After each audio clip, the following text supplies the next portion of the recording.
వీరికి ఆదాయం 8, వ్యయం 8, రాజపూజ్యం 3, అవమానం 5.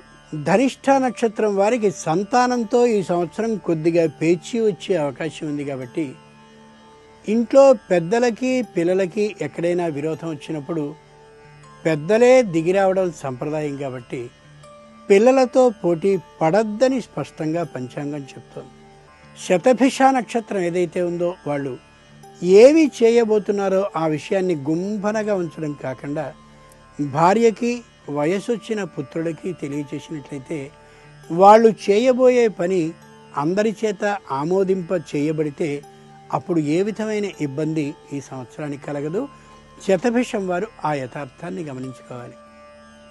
పూర్వభద్ర నక్షత్రం వారికి ఆరోగ్యం జాగ్రత్తగా ఉండేలాగా విశ్రాంతిని తీసుకునే విధానాన్ని పూర్వభద్ర నక్షత్రపు స్త్రీలు ఆలోచించుకోవాలి. పురుషులకి వ్యాపారం కలిసి వచ్చే అవకాశం ఉంది. కాబట్టి ఇప్పుడున్నటువంటి వ్యాపారానికి తోడుగా మరో వ్యాపారాన్ని కూడా ప్రారంభించుకోవడం చాలా చాలా మంచిది. శ్రీ విష్ణు సహస్రనామాన్ని ఈ కుంభరాశి వారు కానీ పారాయణం చేసుకుంటే రోజుకి ఒక్కసారి చాలా చక్కగా ఈ సంవత్సరం అంతా వారికి అనుకున్నటువంటి ఫలితాలు చక్కగా సాధించుకునే అవకాశాన్ని ఇస్తుంది ఈ సంవత్సరం.